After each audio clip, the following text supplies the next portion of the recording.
Hi ಎಲ್ಲ ಸ್ನೇಹಿತರಿಗೂ ನಮಸ್ಕಾರ. ಇಂದು ನಾನು ಒಂದು ಆರೋಗ್ಯಕರವಾಗಿರುವಂತಹ ಮತ್ತು ರುಚಿಕರವಾಗಿರುವಂತಹ ಒಂದು ಸ್ವೀಟನ್ನು ಮಾಡಿ ತೋರಿಸ್ತಾ ಇದ್ದೀನಿ. ಹಾಗಾದರೆ ಅದು ಮಾಡೋದು ಹೇಗೆ ಅಂತ ನೋಡೋಣ ಬನ್ನಿ. ಮೊದಲು ನಾನಿಲ್ಲಿ ಒಂದು ಗೋಧಿ ನುಚ್ಚನ್ನು ತೊಗೊಂಡಿದ್ದೀನಿ. ಈ ಗೋಧಿ ನುಚ್ಚನ್ನು ಚೆನ್ನಾಗಿ ತೊಳೆದು ನಾನೀಗ ಒಂದು ಕುಕ್ಕರ್ಗೆ ಹಾಕೋತಾ ಇದ್ದೀನಿ. ನೀರನ್ನು ಸೇರಿಸಿ ಒಂದು 3ರಿಂದ 4 ವಿಷಲನ್ನು ನಾವು ಇಲ್ಲಿ ಕೂಗಿಸ್ಕೋಬೇಕು. ನಂತರ ಇಲ್ಲಿ ನಾನಿಲ್ಲಿ ಬೆಲ್ಲದ ಪಾಕವನ್ನು ಮಾಡ್ಕೋತಾ ಇದ್ದೀನಿ. ಸ್ವಲ್ಪ ಬೆಲ್ಲವನ್ನು ಸೇರಿಸಿ ಅದಕ್ಕೆ ಸ್ವಲ್ಪ ನೀರನ್ನು ಹಾಕಿ, ಸ್ವಲ್ಪ ನೀರು ಸಾಕಾಗುತ್ತೆ, ನೀರನ್ನು ಹಾಕಿ ಕರಗಿಸ್ಕೊಳ್ಳೋಣ. ಅಂದರೆ ಒಂದೆಳೆ ಪಾಕವನ್ನು ಮಾಡ್ಕೊಳ್ಳೋಣ.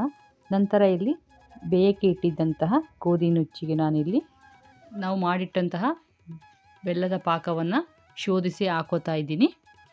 ನಂತರ ಚೆನ್ನಾಗಿ ನಾವು ಇದನ್ನು ಮಿಕ್ಸ್ ಮಾಡ್ಕೋಬೇಕು. ಮಿಕ್ಸ್ ಮಾಡ್ಕೊಂಡ ನಂತರ ನಾನು ಇದಕ್ಕೆ 1 ಲೋಟ ಹಾಲನ್ನು ಹಾಕ್ತಾ ಇದ್ದೀನಿ.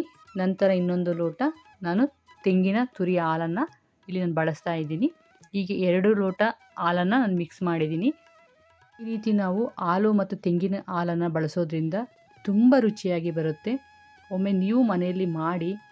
ನಂತರ ನಾನು ಇದಕ್ಕೆ ಏಲಕ್ಕಿ ಪುಡಿಯನ್ನು ಸೇರಿಸ್ತಾ ಇದ್ದೀನಿ. ಏಲಕ್ಕಿ ಪುಡಿಯನ್ನು ಸೇರಿಸಿ ಚೆನ್ನಾಗಿ ಇಲ್ಲಿ ನಾನು ಮಿಶ್ರಣ ಮಾಡ್ಕೋತಾ ಇದ್ದೀನಿ. ನಂತರ ನಾನಿಲ್ಲಿ ಬಾದಾಮಿ ಮತ್ತು ಗೋಡಂಬಿನ ತುಪ್ಪದಲ್ಲಿ ಚೆನ್ನಾಗಿ ಫ್ರೈ ಮಾಡ್ಕೋತಾ ಇದ್ದೀನಿ. ಈ ರೀತಿ ಚೆನ್ನಾಗಿ ಫ್ರೈ ಮಾಡ್ಕೋಬೇಕು. ಈಗ ಫ್ರೈ ಆದ ನಂತರ ನಾನು ದ್ರಾಕ್ಷಿನ ತಗೊಂಡು ಫ್ರೈ ಮಾಡ್ಕೋತಾ ಇದ್ದೀನಿ.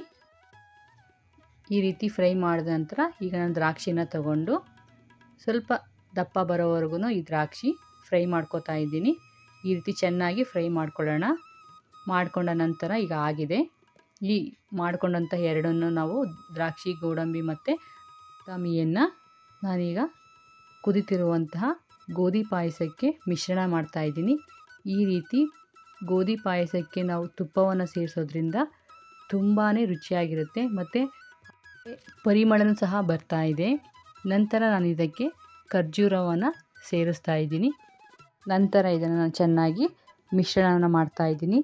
ಈ ರೀತಿ ನಾವು ಗೋಧಿ ನುಚ್ಚಿನ ಪಾಯಸವನ್ನು ಮಾಡಿ ಕೊಟ್ಟರೆ ಎಲ್ಲರೂ ಇಷ್ಟಪಟ್ಟು ತಿಂತಾರೆ. ಡಯಾಬಿಟೀಸ್ ಇದೆ, ನಮ್ಗೆ ಸ್ವೀಟ್ ತಿನ್ನಲ್ಲ ಅನ್ನೋರು ಸಹ ಈ ರೀತಿ ಮಾಡಿಕೊಡೋದ್ರಿಂದ ತುಂಬ ಇಷ್ಟಪಟ್ಟು ತಿಂತಾರೆ. ಈ ವಿಡಿಯೋ ನಿಮಗೆ ಇಷ್ಟವಾಗಿದ್ದಲ್ಲಿ ಪ್ಲೀಸ್ ಸಬ್ಸ್ಕ್ರೈಬ್ ಮಾಡಿ, ಲೈಕ್ ಮಾಡಿ. ಧನ್ಯವಾದಗಳು.